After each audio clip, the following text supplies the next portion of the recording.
Shalom, you reached the He Prayed channel. My name is Azim Awath. But first and foremost, I want to say call Halayim, Yahweh, Bahashem, Yahweh Shai, Bahashem, Harakach Wadash. Double honors to the apostles and elders of 7, 13, 19, where I learned this truth from and who rule well. Shalom to the Backyard, the elect, the 144,000. That's 12,000 men from each of the 12 tribes of Israel. 12 tribes of Israel consist of you so-called blacks, Latinos, and indigenous of America. 144,000 being the governing body within it one-third. The rest of the one-third comprises of men, women, and children. Shalom to the Israelites scattered due to the diaspora and also the triangular trade, so our people will look like many ethnicities and having many complexions. So this is not a black thing. We're not the black Hebrew Israelites. We're just Hebrew Israelites. Shalom to those that died in this truth. Says the dead should be raised up first. Those that will be accompanying Yahweh Shah on his return, including our King, King Mashah, who is King David. And as always, it's honor and privilege, honor and blessing to continue to do this work. The water Yahweh Hashem Yahweh Shah for answering my prayers and doing such. Baba Kashah Yahweh Hashem Yahweh Shah allowed us to be an edifying lesson to at least one member of the elect.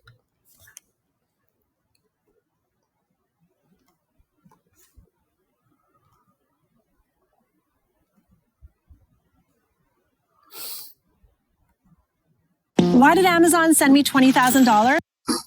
Now this video is going to be dealing with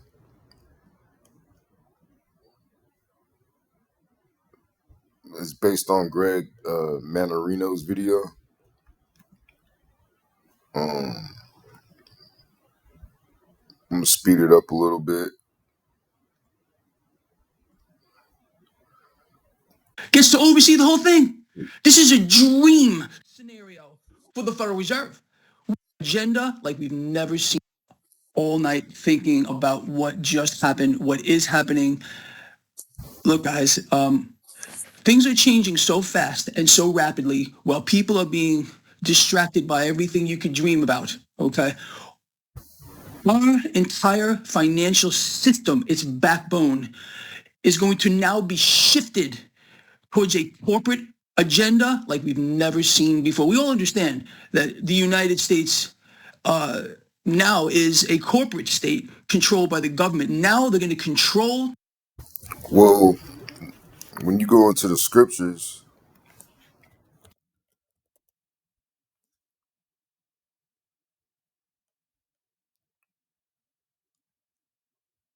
America is actually a corporation of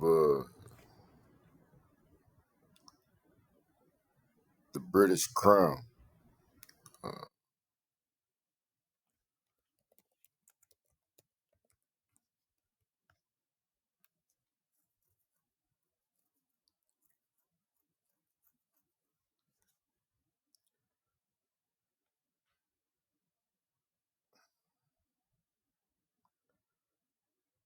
And the Bible backs that up.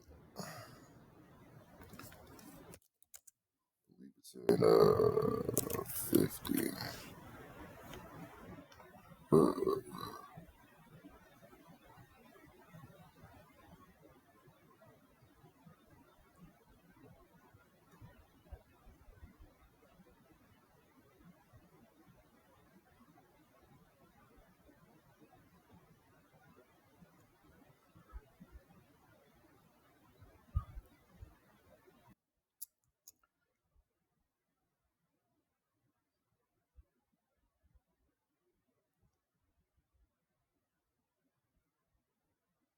Hold on, let me look it up.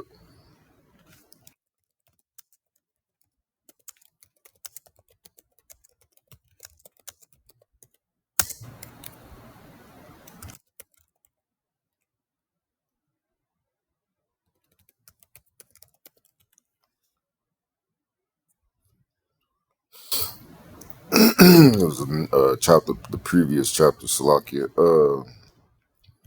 This is dealing with a prophecy against Babylon. This is talking about modern day.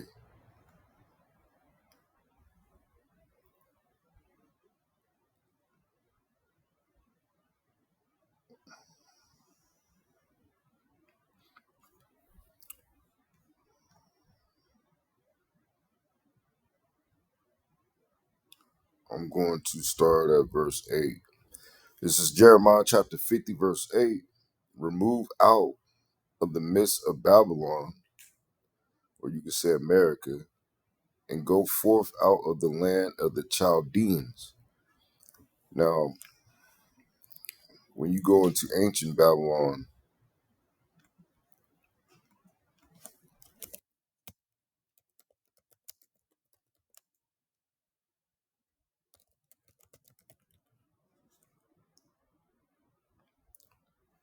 they were known for being the creme of society, being at the top of the pyramid structure, and they were known being witches and warlocks, and to be heavily into magic and the occult, and sex magic, and so on and so forth, worshiping different deities to try to prolong their power and divinity upon the people, which today is dealing with the rich elite bankers. Let me see if I can get that. 13 families.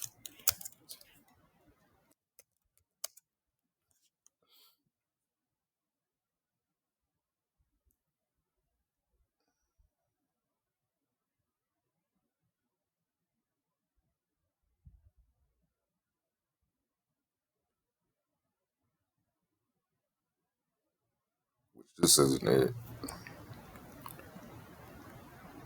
Uh, let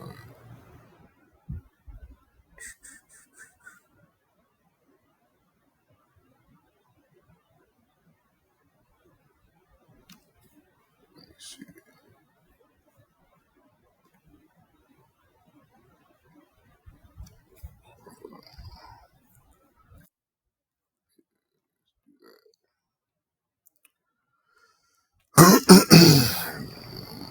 Okay, this is written by Mike Rothschild. The 13 Illuminati families, the 13 main bloodlines.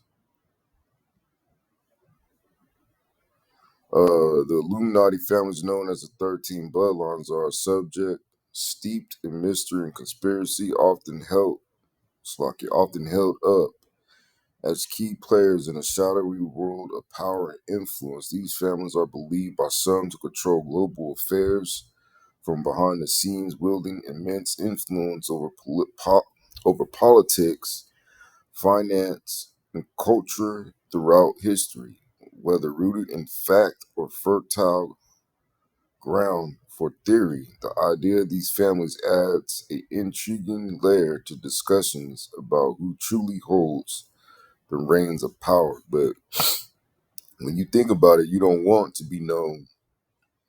You want to rule in secrecy, and this is what they do. So, mind you,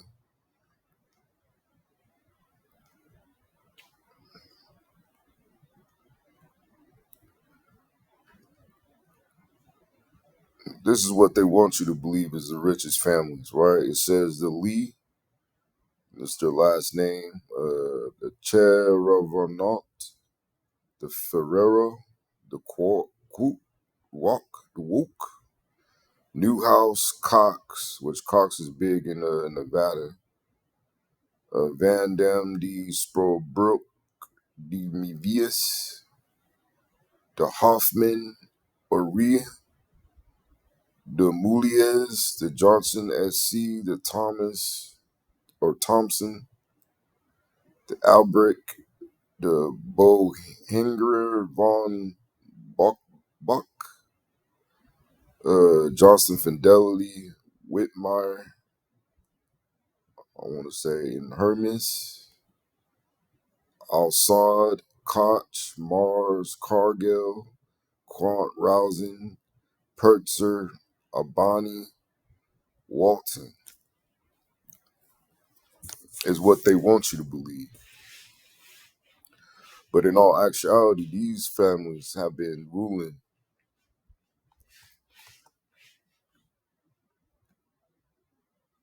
I want to say, as early as what, as it says right here, the 17, 16, 15, 1400s, because you got to understand the Bible speaks about reincarnation. Every 75 to 100 years, you're reincarnated back onto earth. And these people have the understanding of that. That's the reason why they try to maintain their bloodline and leave their riches onto their children. So starting with the list of the 13 families that govern the world, the shadow government, if you will, it's the Astor family, the Bundy family, the Collins family, the DuPont family, the Freeman family, Kennedy family, the Lee family, Onassis family, the Reynolds family, the Rockefeller family, the Rothschild family, which in some circles they believe that the Rothschilds are the principal ones, uh, in which the line of Esau is directly descended from. But it says when you research Illuminati conspiracies, one name continues to come up over and over: Rothschild.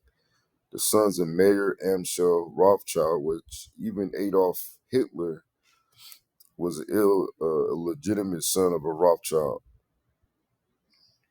It says established family banks in 5 key European countries where they are said to have amassed enormous wealth by starting wars, and they're starting another war, World War III, and selling weapons to both sides. And that's why you see one side have had hypersonic missiles before the other.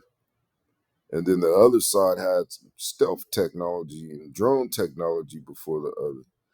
They're funding both sides. And a lot of that technology comes from Tiemann, which is Germany, specifically Nazi Germany, where you had something called Project Paperclip. Half of the Nazi scientists went to the United States and the other half went to Russia, or then the Soviet Union. It says it's alleged that even now Rothschild-controlled politicians make their decisions based on what's good for the family, not for the people. And one way you can tell is the hand gesture. Let me see if I can get it.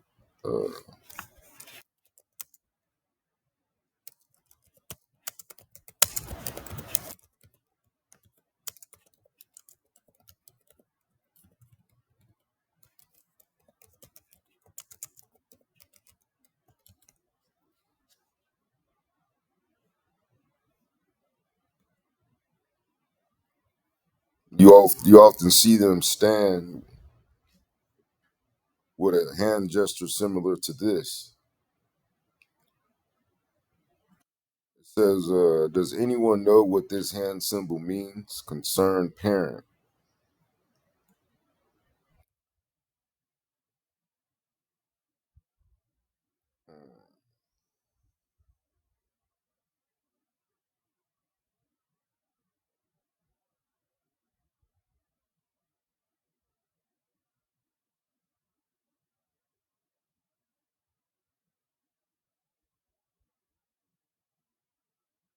Which they're trying to equate it to Andrew Tate,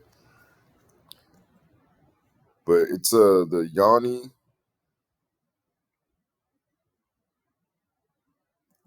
Hold on, maybe get this one. This is from thecut.com. It says why are Trump's hands always making the symbol for a vagina? And you see, it's not just him; it's all these entertainers, these athletes, these politicians, these world leaders, these actors, people that are in the system. Sometimes you even see, lower level people doing the same hand gesture, whether they are privy to it or not. Some think that you could flash it at the judge, and the judge might think you might be a part of their little conspiracy in order to get lesser time. But for some, it doesn't always work that way. But anyway, it says while gazing at an old photo of Donald and Melania Trump posing in their opulent apartment, something suddenly became strikingly clear. No, it's not that little Baron sitting despondently atop a large toy line and slightly removed from his parents. Looks like he's just realized that not even every miniature toy Escalade limo in the world can buy happiness. It's that Donald Trump often holds his hands in a certain way while he's seated, fingertips and thumbs touching the space in between forming a triangle. Is it a power move he read about in a business book years ago? A vague approximation of the Illuminati hand sign? Is he trying to draw attention away from his tiny hands? Is it a vagina? Whatever it is, he does it constantly. Case in point. So you think Donald Trump came out of nowhere, but they've been grooming this guy for decades.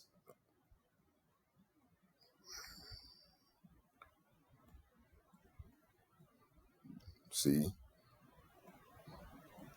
in '05. And rumor has it he is a descendant of the Rothschilds.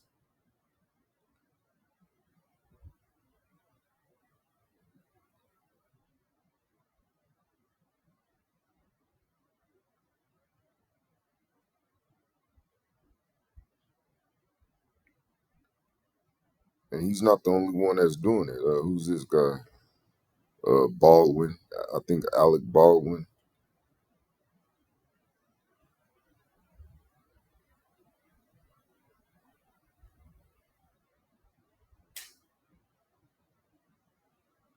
Let me hurry up.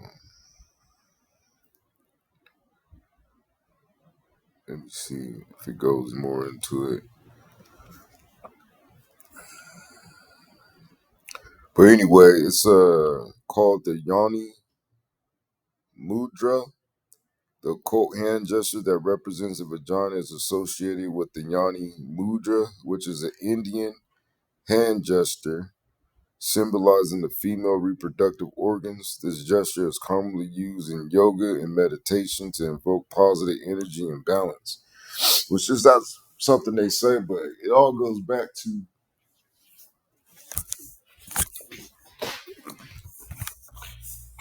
their different deities, man.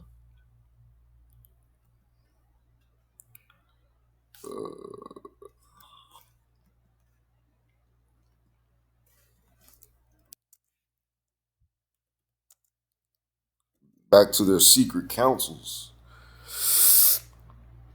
Prayer deliverance from secret enemies, secret societies. So you saw the difference between what they who they say. Now these individuals are rich indeed, but they're considered welfare babies and new money, according to this list that we read as far as the 13 families, right?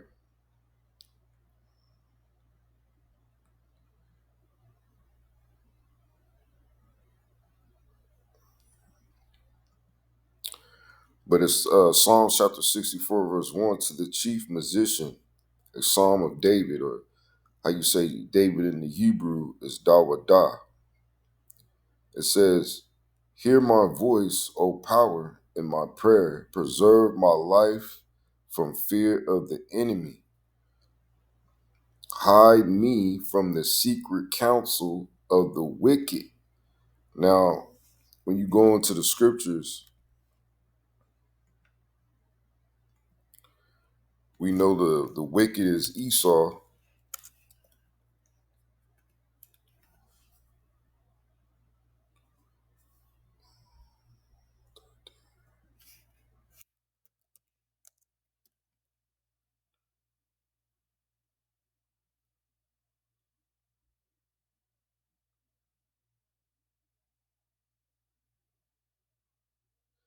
We know that the wicked is Esau.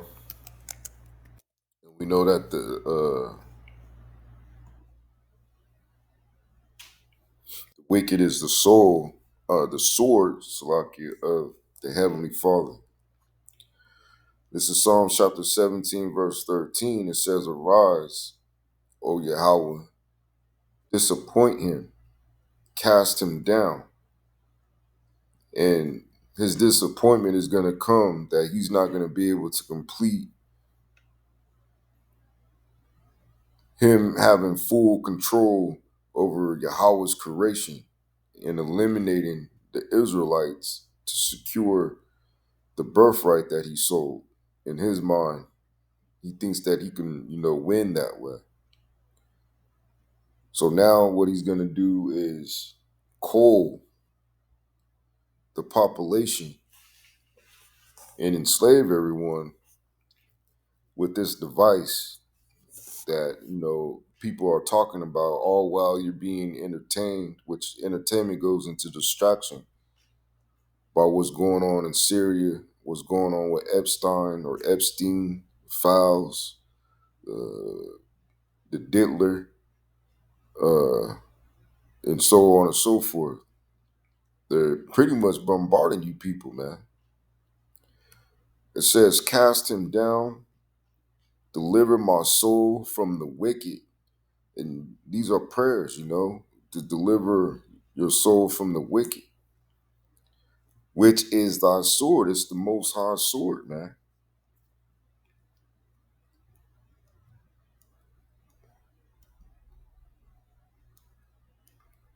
Let me see. I believe it's in Proverbs. Proverbs.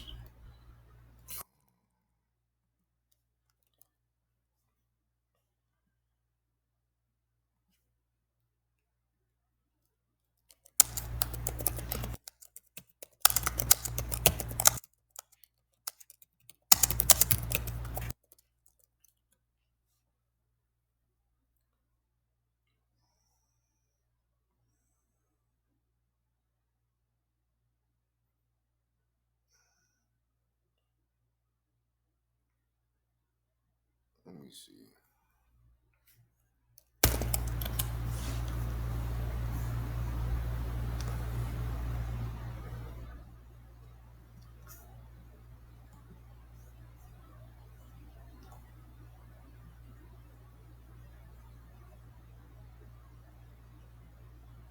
Oh, I had it backwards. I put Proverbs 6:4.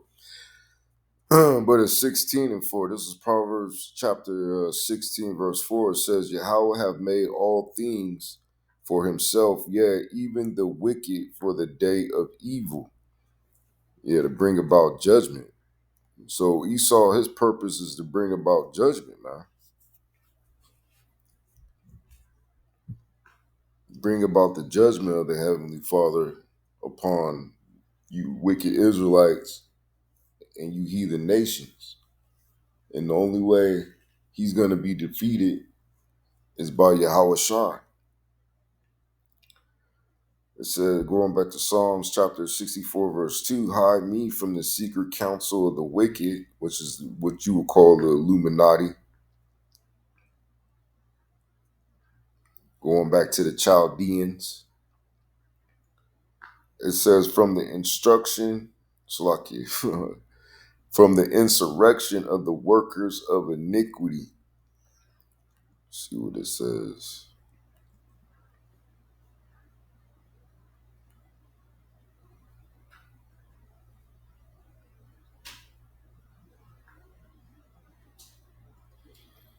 Yeah, I like this one. It's NASB 20.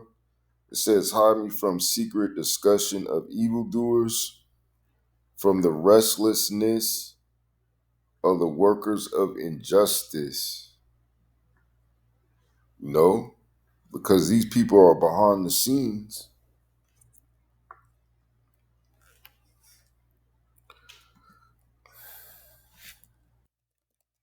See what the AI says.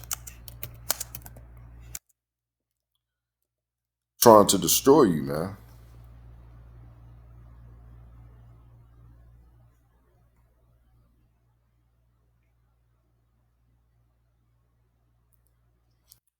All right, well, this is what Copilot has to say. Here are some key precepts and themes drawn from this verse.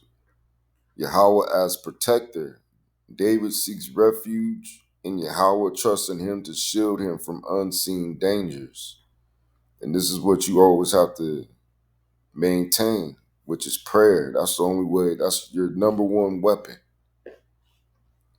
It says, this reflects the broader biblical principle of seeking divine shelter in times of trouble, even going back to the name. You know, you need to know the names of the Heavenly Father and His Son, as it says in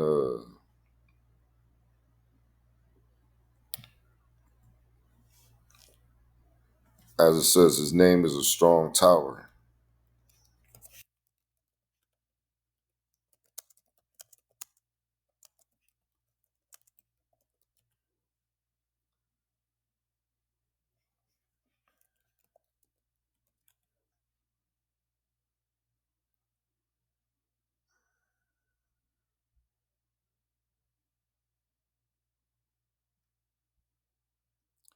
This is Proverbs chapter 18, verse 10. It says, the name of Yahweh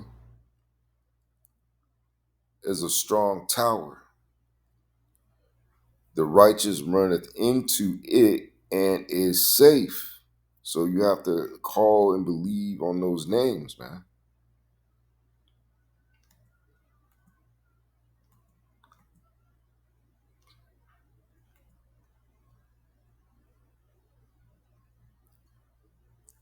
That's how you're going to be protected in these times. What was I doing? Okay.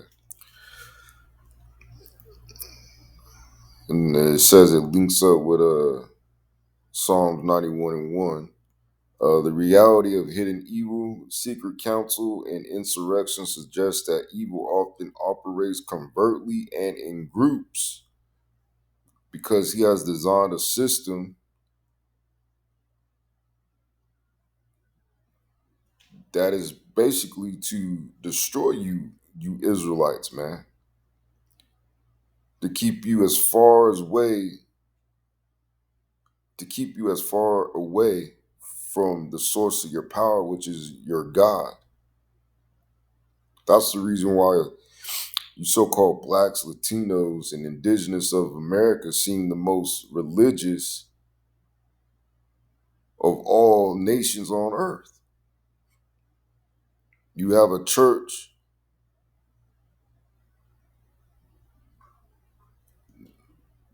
almost on every street in your neighborhood, man. It says it warns believers to be vigilant, not just against obvious threats, but also subtle schemes. And that's where discernment, well, that's where the discernment comes in. I didn't even put my eyes to read this yet, but that's where discernment comes in with his subtle schemes, man.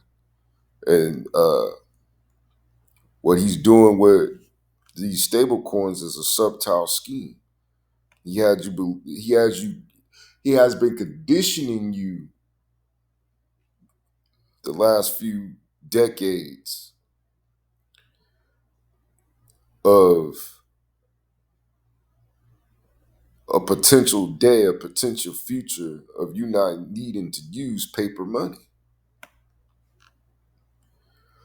3, it says spiritual discernment. It says the verse encourages discernment, recognizing that all opposition is visible or direct.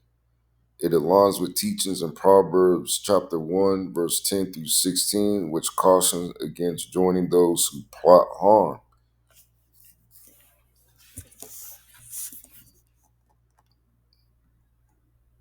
being a part of that system, you know.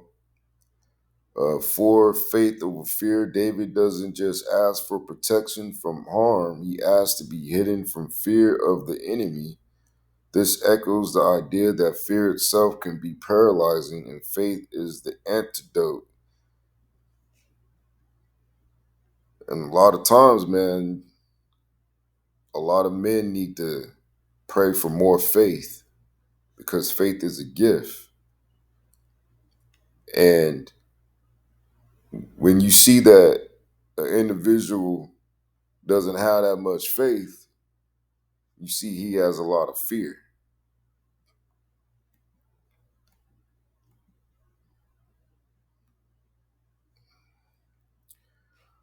Verse 3, it says, who wet their tongue like a sword and bend bows. It's like and bend their bows to shoot their arrows, even bitter words, right? Also going back to how they use their media. Let's see what I want to do.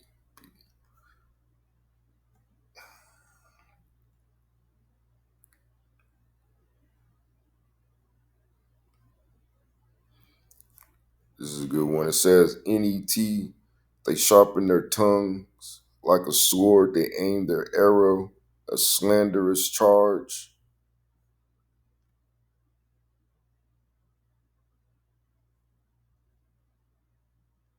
You see what the AI say about pre.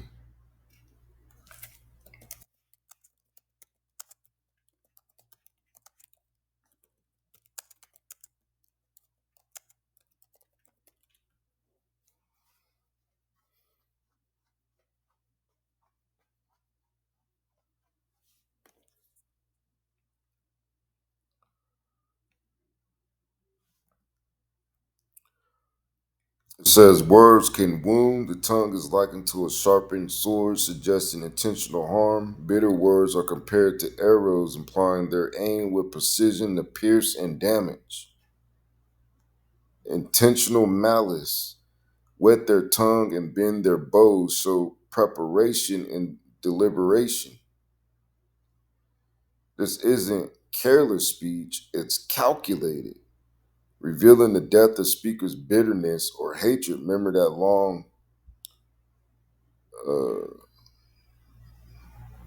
let me see, Ezekiel 25. He has that long perpetual hatred.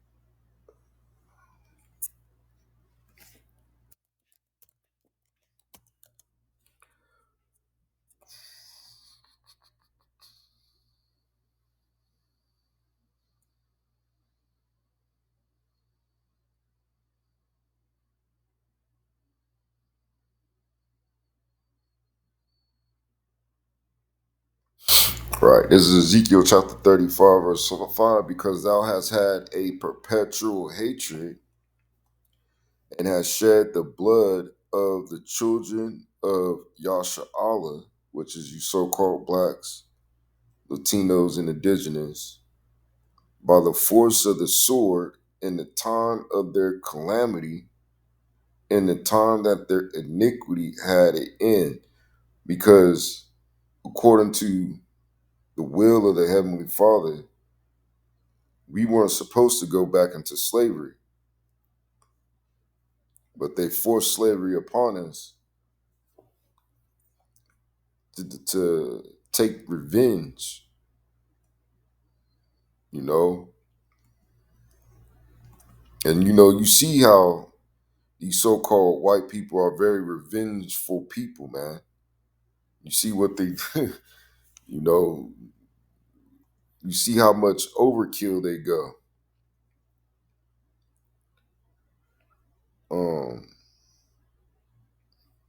3, guard your speech. It says the verse warns us to be mindful of how we use our words. And, sometimes it even goes into being wise as a serpent and using certain key phrases. Ephesians chapter 4, verse 20. You always got to remember that there's a man that is programming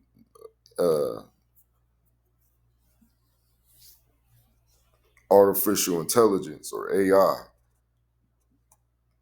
So it's based upon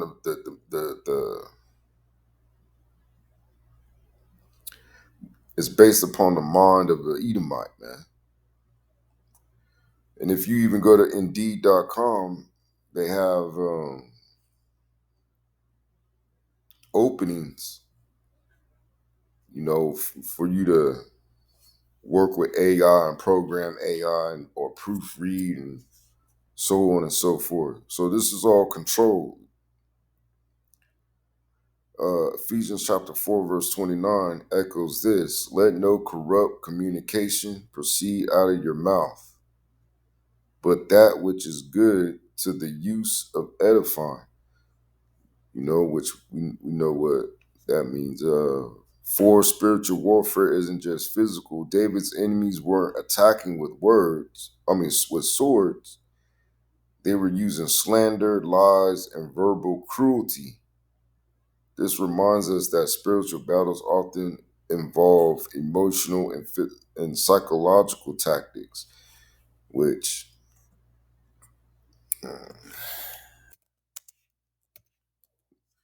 goes back to Psalms, right? This is Psalms chapter 50, verse 16. It says, but unto the wicked, which the wicked is dealing with the Edomites. Yahweh saith, what hast thou to do to declare my statutes? So they took the Bible and perpetrate as if it's talking about them as being the sons of God. But in all actuality, they're the devil the Bible speaks of. Devil meaning deceiver.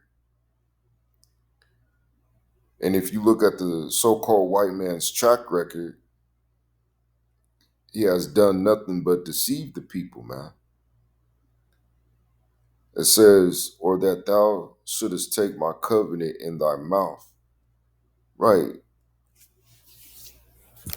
They talk about how this is a Bible-based,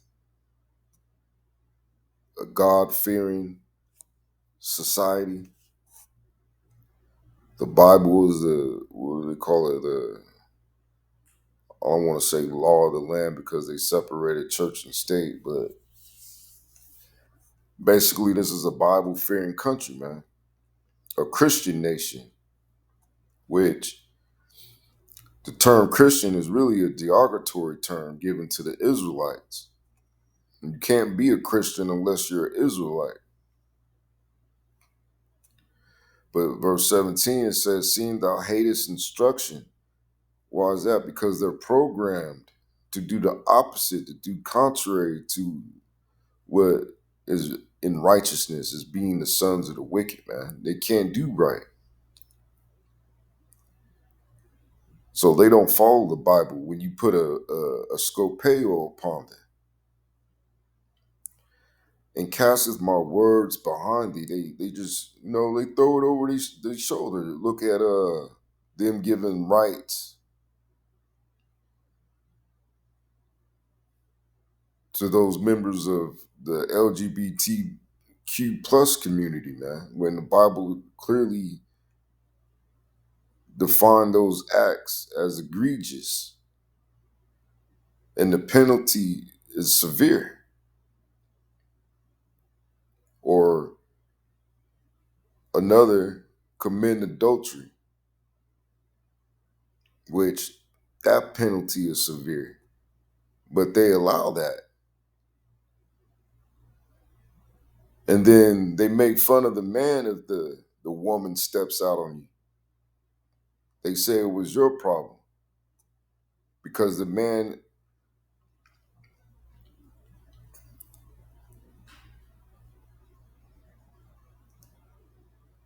takes a more submissive role in their cultivation, in their culture, because in their society is based upon a woman. They run a matriarch society. But in the Bible, with the Israelites, it's a patriarch society. That means a man is over the woman. Verse 18, it says, when thou sawest a thief, then thou consentest with him and has been partakers with adulterers. Um, which I believe this is dealing with the Babylonians. So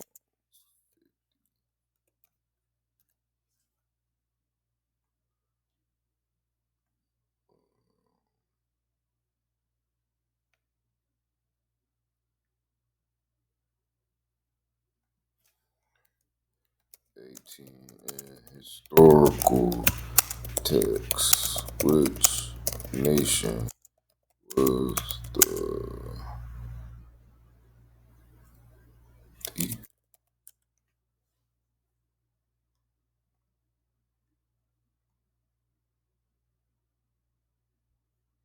Uh,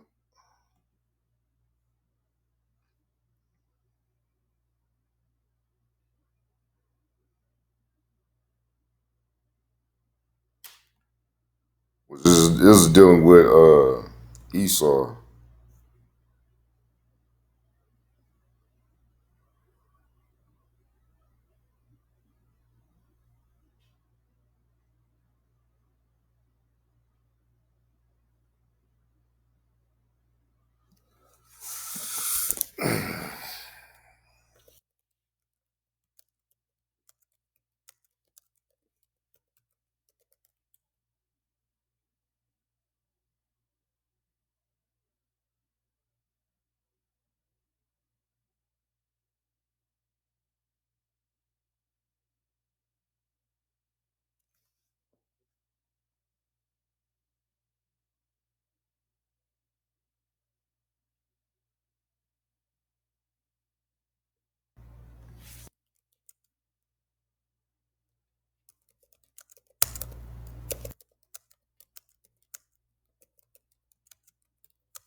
Yeah, I think it's talking about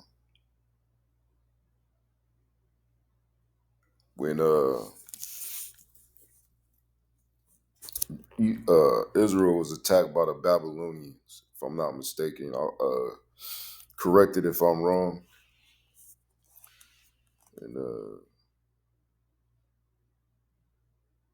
another video, if it be Yahweh Shem Shah's will.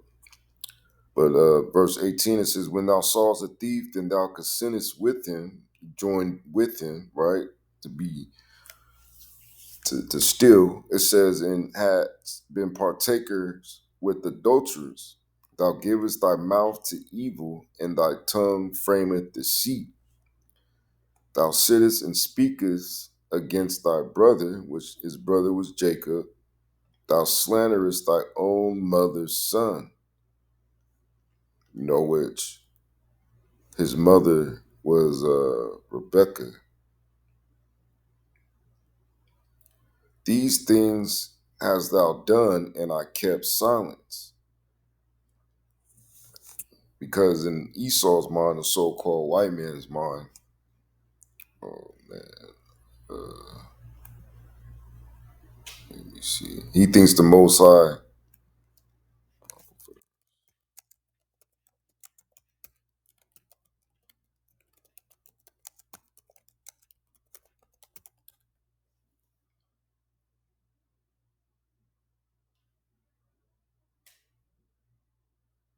Oh, okay, it's in verse 21. It says, "These things hast thou done, and I kept silence," because the Heavenly Father didn't react to any those atrocities dealing with us being put back into slavery, getting our land stolen, being raped, robbed, and murdered, disenfranchised, because our power didn't do anything as of yet, which he's doing things now. This has been the mind of these so-called white people that go back to the line of Esau. It says, "Thou thoughtest that I was altogether such a one as thyself." They think that the Most High is with them. It says, "But I will reprove thee and set them in order," which aligns with Ezekiel the 37th chapter, "before thy eyes." And that's why you see so-called blacks, Latinos, indigenous on the street corners all throughout the world teaching the Bible, not the Quran, not the Dead Sea Scrolls, not the Book of the Dead, the Bible. It says, "Now consider this, ye that forget the Most High, lest I tear you in pieces, and there be none to deliver. Whoso authoreth praise glorifieth me, and to him that ordereth his conversation," which your conversation is your conduct, and your conversation comes from the inside. It says, "Aright will I show the salvation, the Most High." So going back to 64, and the main way they shoot at you is through their legislation. Verse 4 says that they may shoot in secret at the perfect. Suddenly do they shoot at him and fear not. They encourage themselves in an evil matter. They commune of laying snares privily, secretly,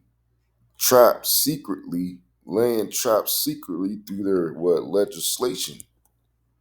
Let me get that. Do I need this anymore?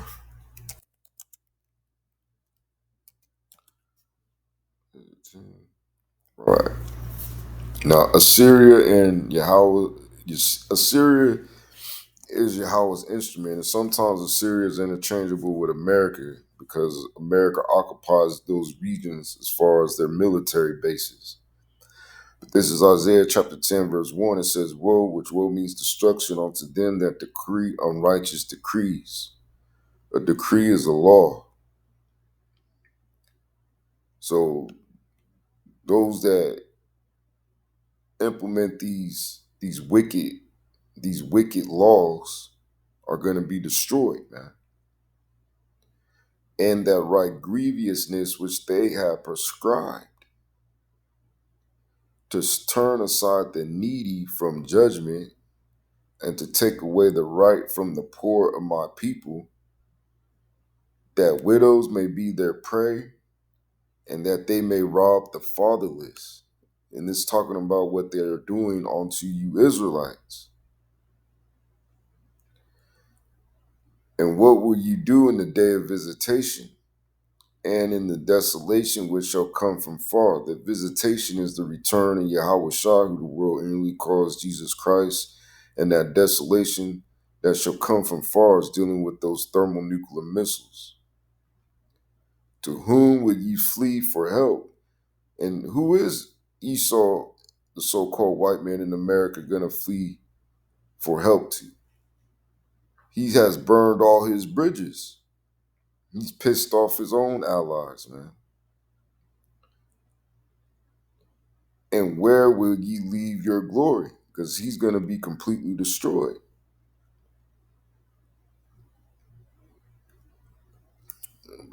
Ended on that. To keep it, gotta keep going. So let me see. Do I need this? No.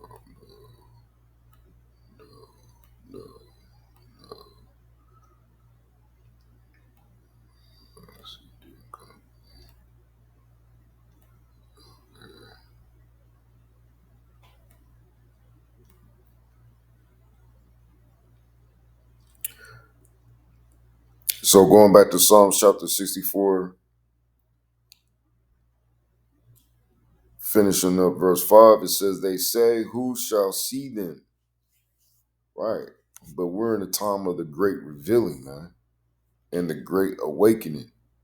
So it's being revealed who these people are, man. It says they search out iniquities, they accomplish a diligent search.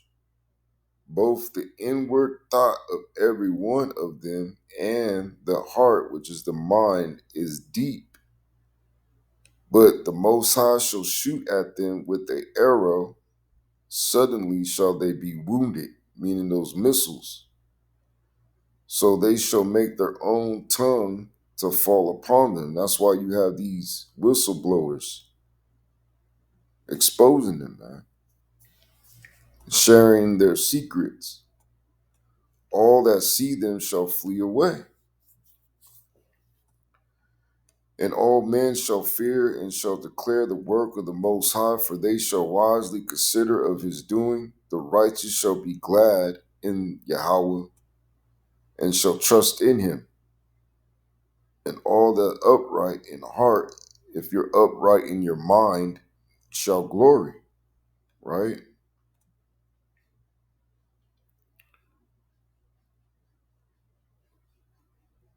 So to recap,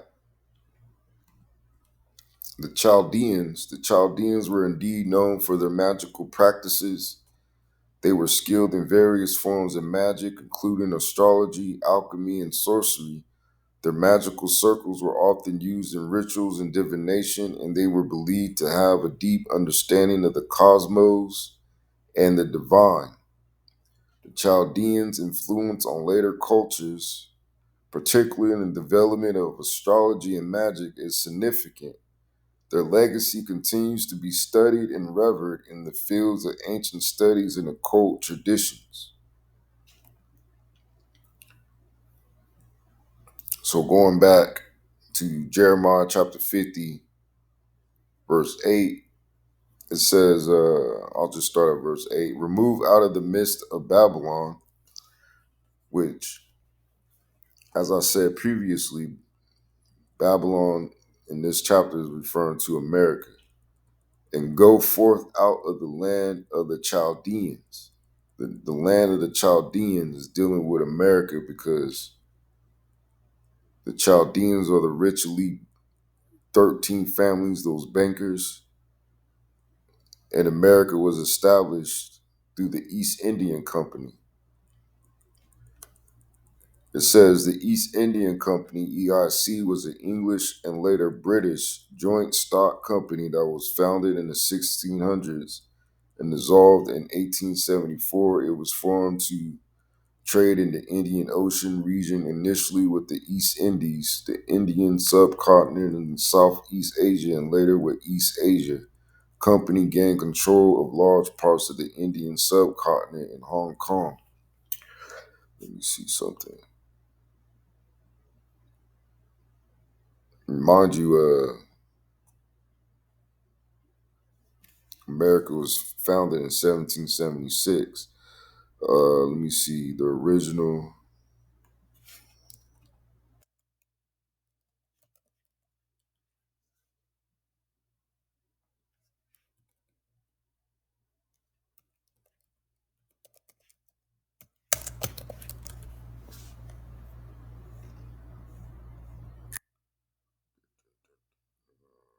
It's a different flag.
Well, that kind of says a lot. It says the East Indian Company was a significant corporation that operated from 1600 to 1858, playing a crucial role in British imperialism and trade.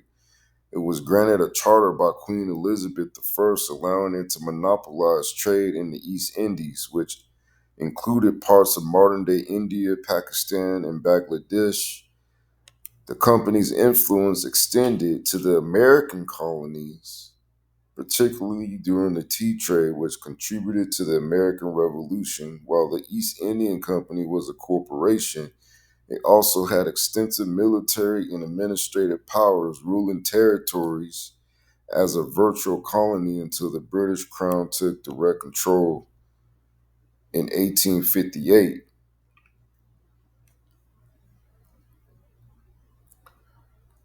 So I encourage you to further establish a connection between the East Indian Company and America.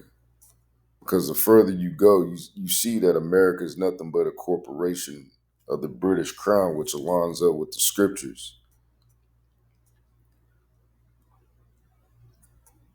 It says, and be as the he goats before the flocks, for lo, I will raise and cause to come up against Babylon, which is America in this particular verse, a assembly of great nations from the north country.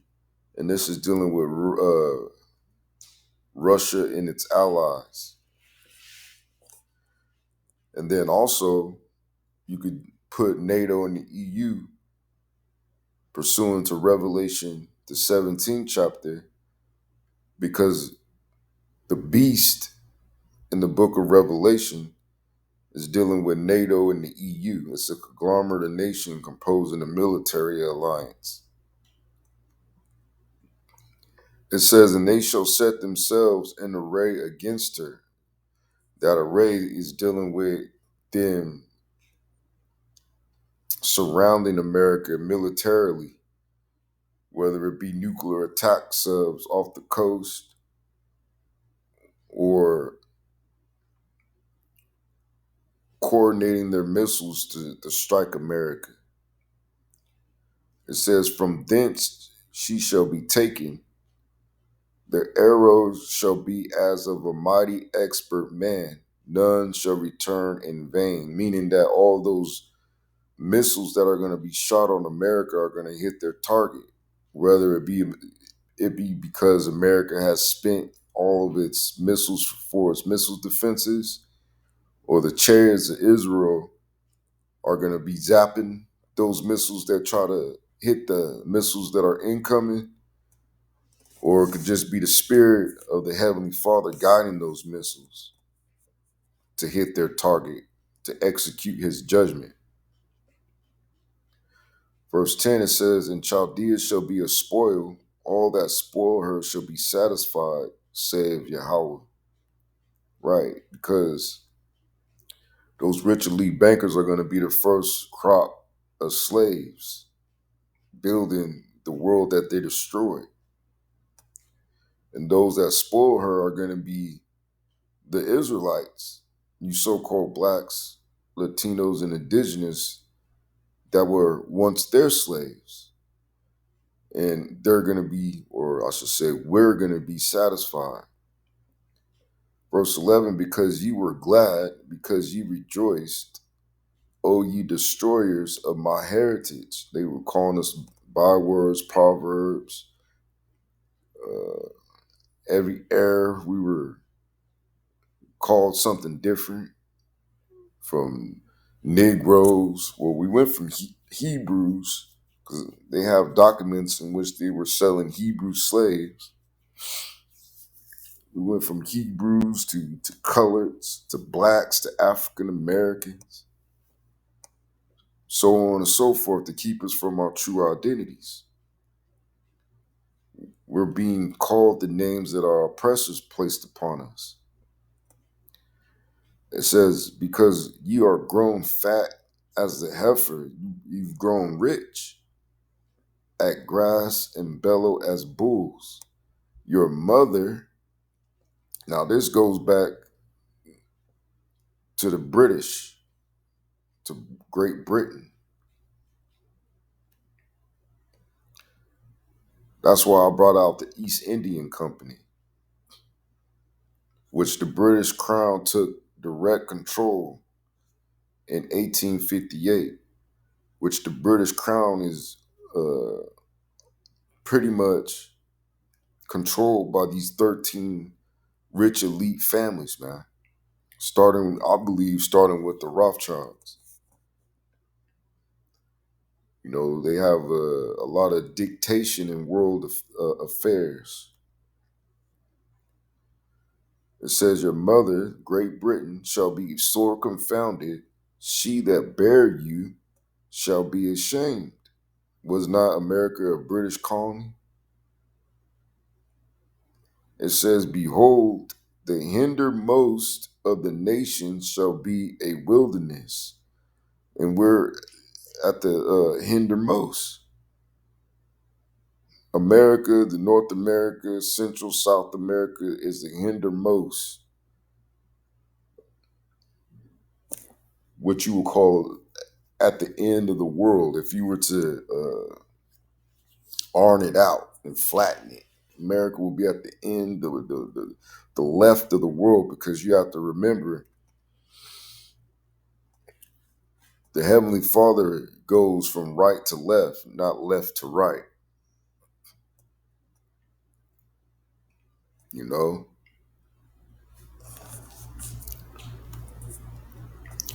It says a dry land and a desert, because it's going to be completely destroyed by thermonuclear destruction. It says, because of the wrath of Yahweh, it shall not be inhabited, but it shall be wholly desolate. Every one that goeth by Babylon shall be astonished and hiss at her plagues. Yeah, man, they're going to be like, just imagine you looking on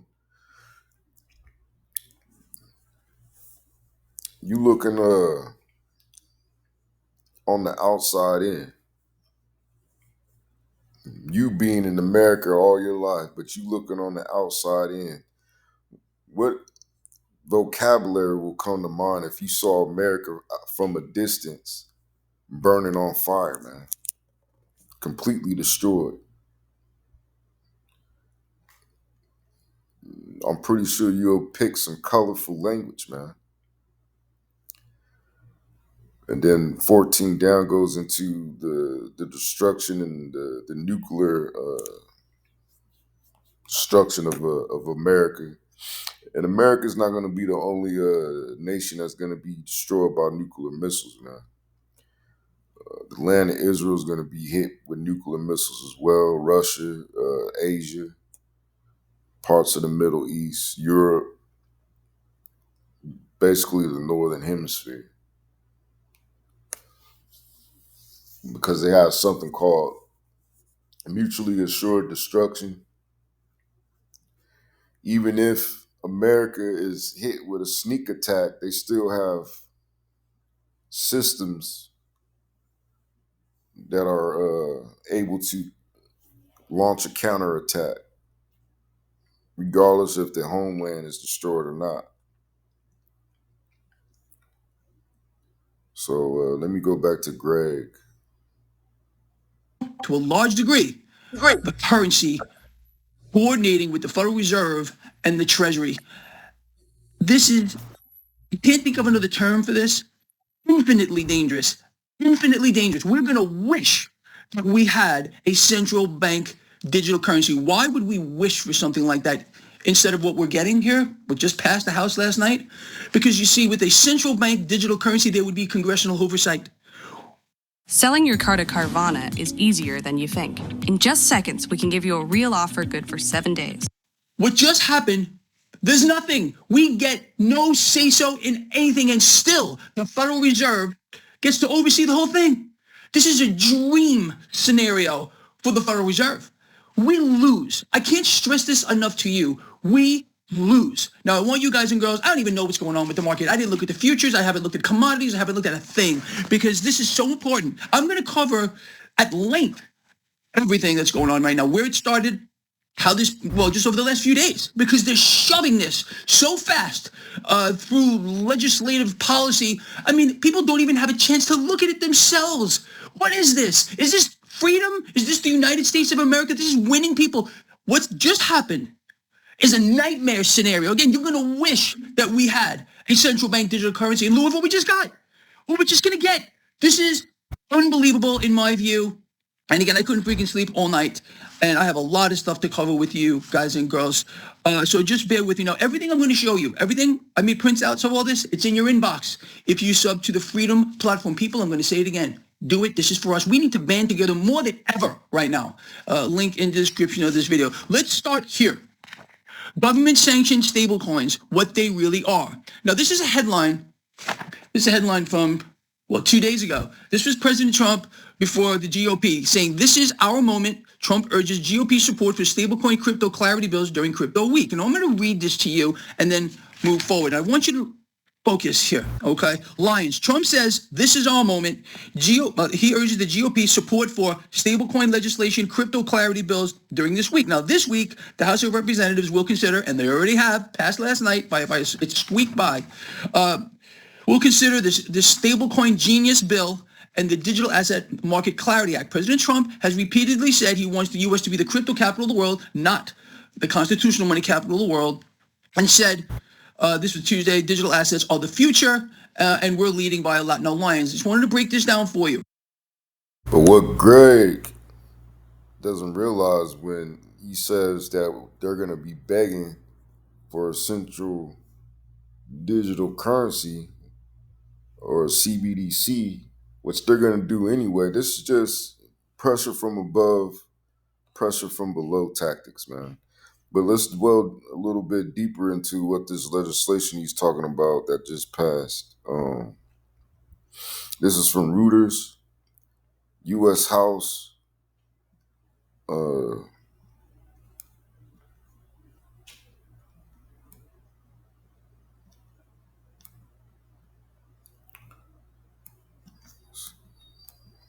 Hold on.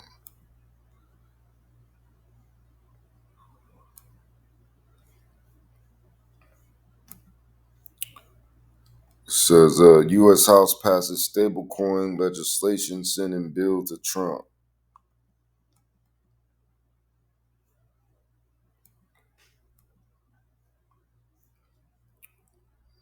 I'm gonna get out of this one. But it says stablecoins, a type of cryptocurrency designed to maintain a constant value, usually a $1 to $1 peg, are commonly used by crypto traders to move funds between tokens. Their use has grown rapidly in recent years, and proponents say that they could be used to send payments instantly. If signed into law, the stablecoin bill would require tokens to be backed by liquid assets, such as US dollars and short-term treasury bills, and for issuers to publicly disclose the compositions of their reserves on a monthly basis. So I'm going to exit out of this because I think it's dragging my computer down a little bit.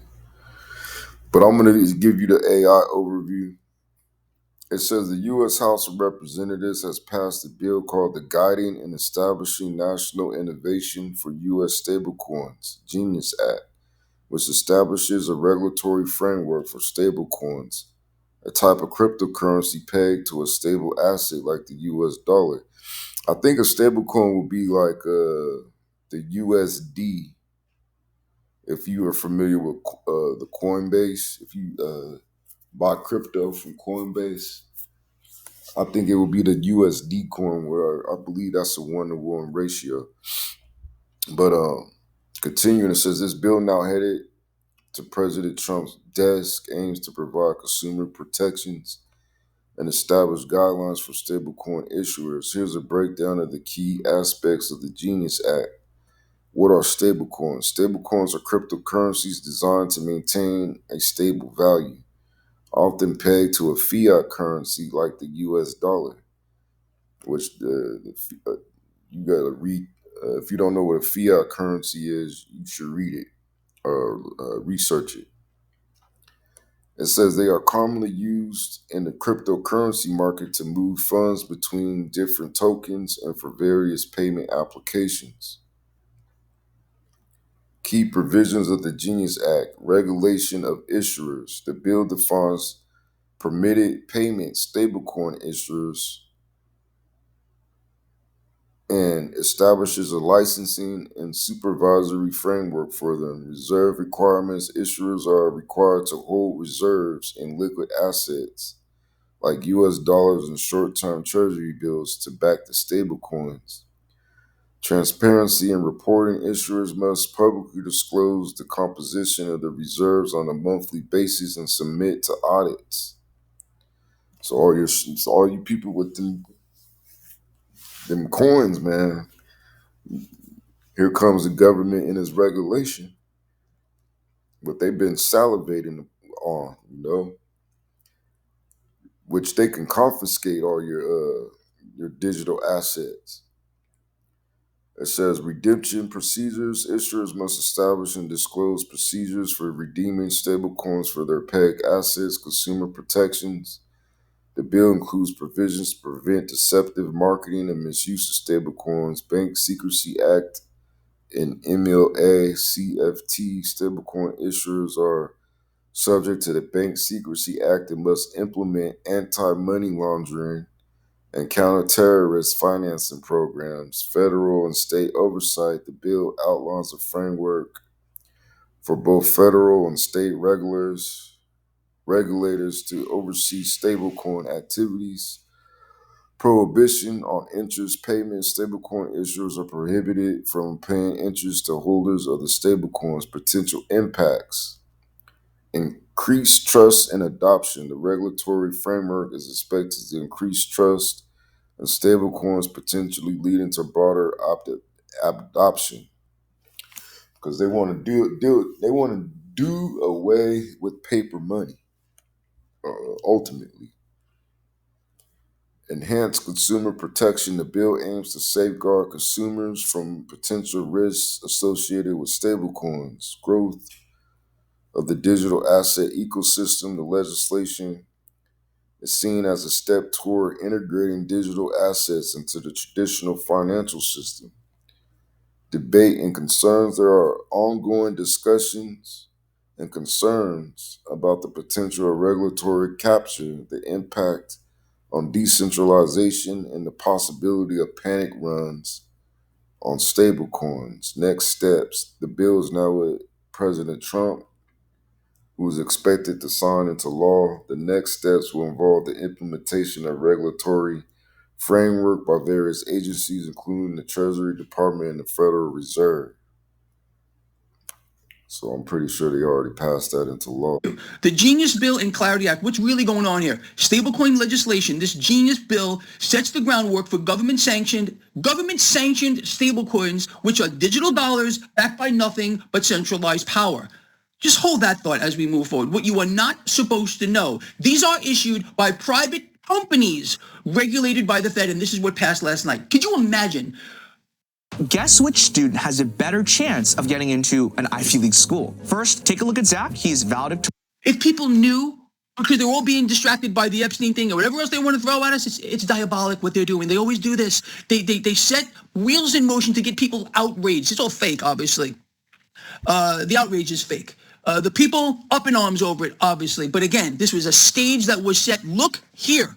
Don't look at what we're doing over here. Now, what you are not supposed to know, these are issued by private companies, but regulated by the Fed. This digital Asset Market Clarity Act, this is the mask, Lions. This gives federal agencies complete authority to define what is and isn't a digital security or commodity. Now, for years, I have warned of a system where everything is going to be tokenized, and that's where we're going. And right now, what passed last night is a major step to making that all happen. But privatized, people, this is crazy. Again, we would have been much better off with a central bank digital currency. I don't want it. I want a constitutional money system. I want us to return back to a gold-backed system. We're not going to get it. We're being thrust. We're being sucked away from it. People, what are you going to do about it? I hope you start taking action if you finish listening to what's happening, because this is you. This is about you. It's about your children. It's about what they're doing to us. Again, the merger of corporate and state, this is taking on a whole new level. So what this really means, they're replacing the fiat dollar with a new digital lease. And to sell it, they picked President Trump, the loudest voice of sovereignty, to repackage control as revolution. Is this what you voted for? Moreover, people, what does this mean when President Trump said, this is our moment? Did he mean you? Is he talking to you? I don't care if you're wearing the red chain or the blue chain. Who's President Trump talking to? The corporations here who are now going to be controlling, well, I wouldn't say who are going to be basically running the financial system along with the Federal Reserve. This is an unholy alliance like we've never seen before. And again, So if that's the case, then they're setting up what you would call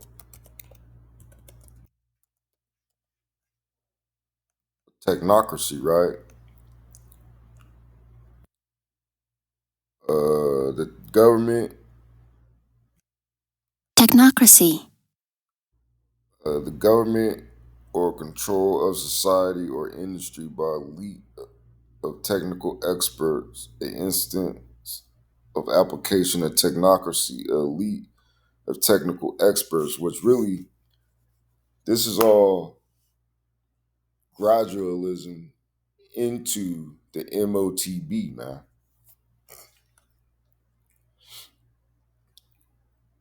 which is which is a C-hip. They want you to, their ultimate goal is to get everybody C-hipped, CHIPPED.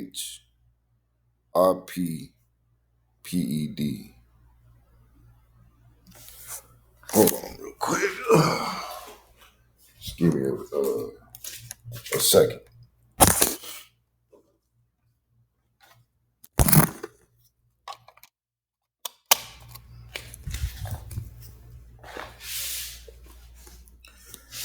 All right, so this is Revelation chapter 13.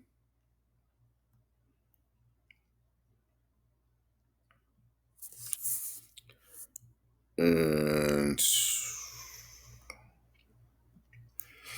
I'll just start right here. It says, the beast from the earth. Now, mind you, the beast,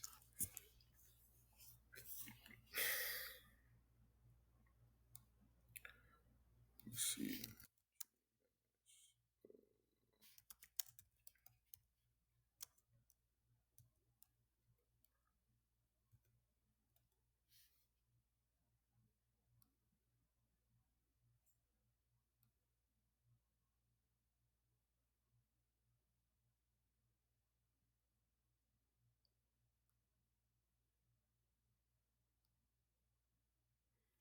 So this is the beast, right?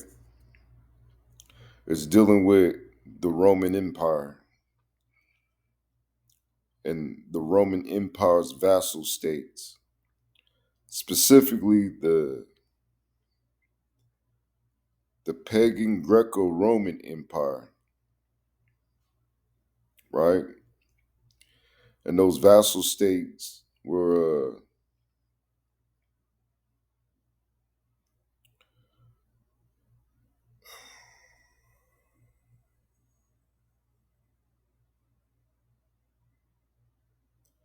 which they don't have them on here.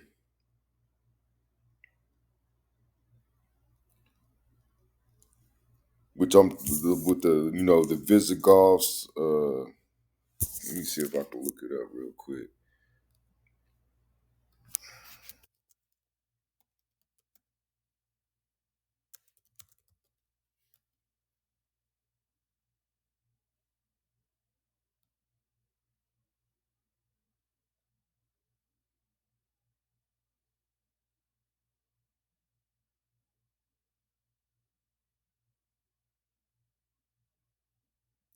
Burgundians. Let me see. Also,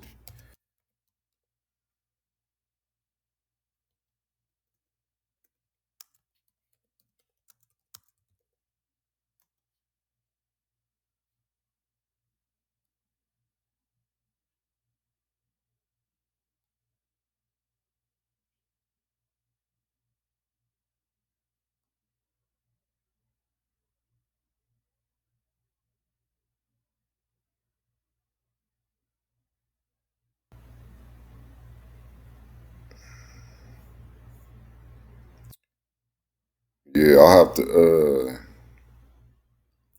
get the actual names in another video because of sake of time. But for the time being, I'll just give you the ones right here that came about with the revival. Uh, Germanian Major, the Romans. Well, these are part of the seven heads, which the seven governments or kingdoms ruled by Esau, the so-called white man. Germania Major, the Romans, the French, the Spanish, Germania Minor, the British, the Greeks, and the whore in 17. I mean, Revelation 17:1 is dealing with America. And then the 10 horns is Belgium, Denmark, France, Italy, Luxembourg, Netherlands, Greece, Ireland, England, West Germany. Um, Dang, where? I have to go all the way to the card again.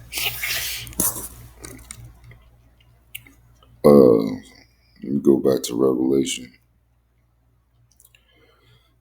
So that gives you an idea what that beast is talking about. Revelation 13:11, I beheld another beast coming up out of the earth, and he had two horns like a lamb. Now this is dealing with uh, the Romans, because those two horns represent his political system. In those times, it was the plebeians and the patricians. Now, as Rome revived and became the American empire, it's the Democrats and the Republicans. It says he had two horns like a lamb, and he spake as a dragon, because he's actually deceiving you people, thinking that you have a two-party system. But in all actuality, they all have the same agenda, just a different face, giving you people a illusion of choice. 12, mind you, these are the rich elite bankers, man. They're not going to allow anyone to try to come and infiltrate them and steal their power, as they have done to many nations prior to them. Verse 12, it says, and he exerciseth all the power of the first beast before him, which is the Roman Empire, and causeth the earth and them which dwell therein to worship the first beast, which the first beast is the Roman Empire, the pagan Greco-Roman Empire. That's why there's so many elements of Rome here in America, whose deadly wound was healed. It was healed by, Esau coming back into power during the Renaissance period, which started between 1350 all the way up into the 1400s. And he doeth great wonders, so he have maketh fire come down from heaven on the earth in the sight of men. Now, some equate this to the war during the time of Bill Clinton, the Yugoslavia war, the war in Kosovo, where you saw NATO acted in accordance, uh, attacking a foreign country or another country. Or you could also equate it to uh, the bomb dropping on Japan. It says, and he doeth great wonders, so that he maketh fire come down from heaven on the earth in the sight of men, which prior to that, all they had was, arrows that they lit on fire or catapults that they catapulted, um, you know, ball stubble, or whatever, for lack of better words, right now, that they launched over, the fortifications of castles or whatnot.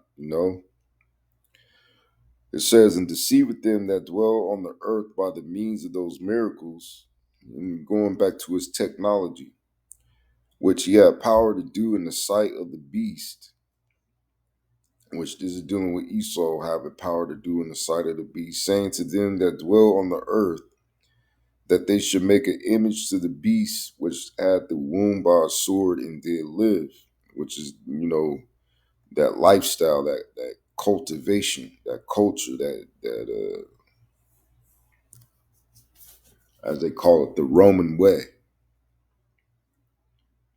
But now they call it the American way. And they try to push that upon the whole earth through their foreign policy. And he had power to give life unto the image of the beast, that the image of the beast should both speak and cause that as many as would not worship the image of the beast should be killed. And he causeth all, both small and great, rich and poor, free and bond, to receive a mark, which goes back to the word charagma, and the root goes into kurox, and further goes into palisade, which deals with the needle and the delivering of the C-hip, which is the MOTB, where you're going to be given tokens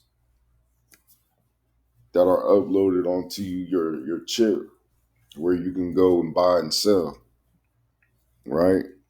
In this new system, which if you don't comply, they're going to pretty much probably label you a terrorist, an enemy of the state.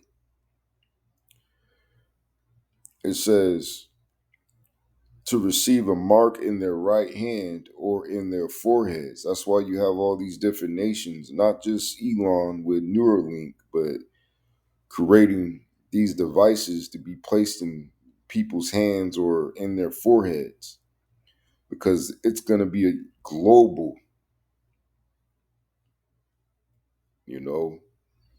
they're going to enforce this on the world. It says, in that no man might buy or sell save he that had the mark, or the name of the beast, or the number of his name. Right. So you're not going to be able to function after the Great Reset, you know?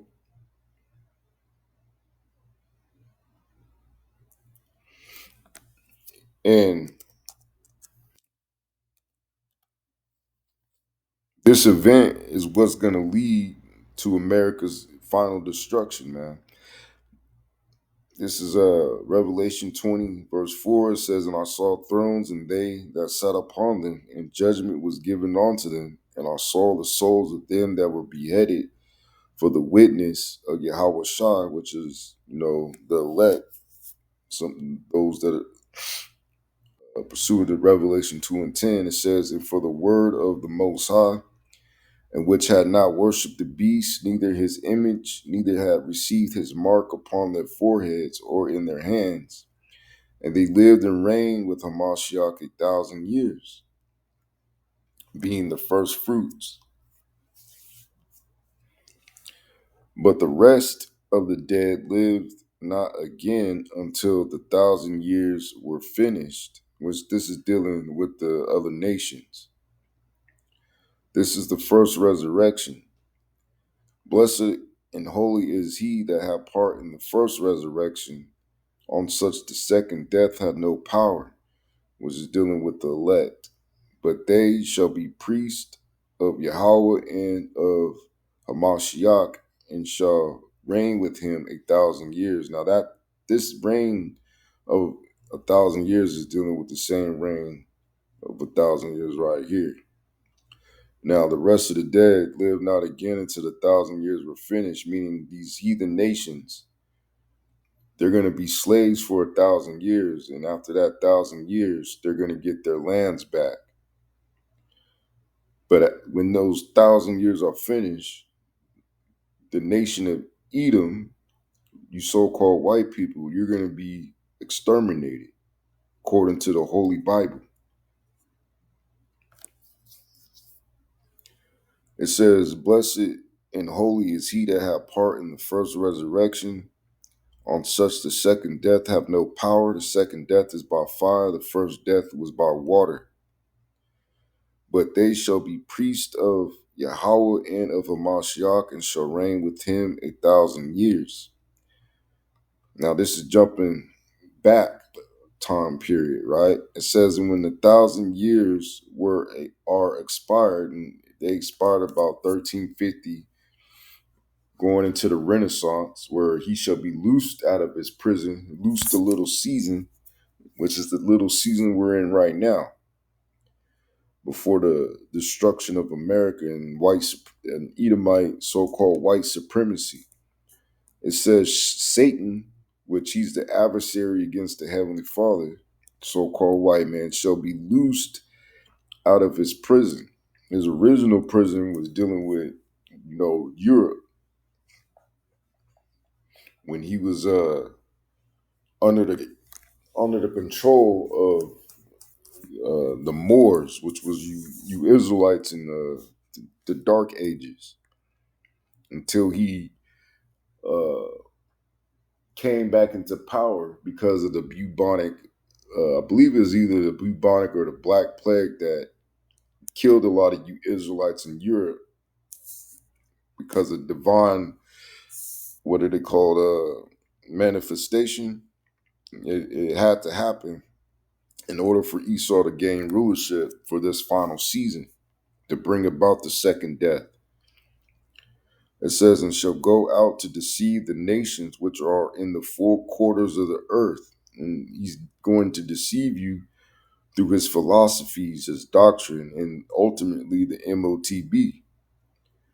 And then one of the nations in particular is Gog Magog, which is Russia, because they occupy that ancient Japhetic land, right? It says to gather them together to battle, the number of whom is as the sand of the sea, which is their militaries. And they went up on the breadth of the earth and compassed the camp of the saints about and the beloved city. And fire came down from Yahweh out of heaven and devoured them. So the Heavenly Father and his Son are going to be controlling the missiles, and they're going to be shooting the lasers from the chariots to devour their enemies. It says, in the devil, which is Esau, the so-called white man, that deceived them, was cast into the lake of fire and brimstone. The lake of fire and brimstone meaning radiation, right? The lake of fire is going to be America after it's hit with nuclear warheads. It's going to look like a lake of fire from an aerial view. It says, where the beast, which is the beast is NATO in the EU, and the false prophet is dealing with the Vatican, where you get all these different denominations of these religions, which they're all satanic, they're all false religions. It says, are and shall be tormented day and night forever and ever for a long time, man. Right? So with that, I'm gonna go ahead and end it on that. Maybe if there's gonna be a part two, there'll be a part two. If not, then let the will of the Heavenly Father be done, whether it be good or evil. So with that, I hope at least one brother of the elect was edified, and I'm gonna say Shalom.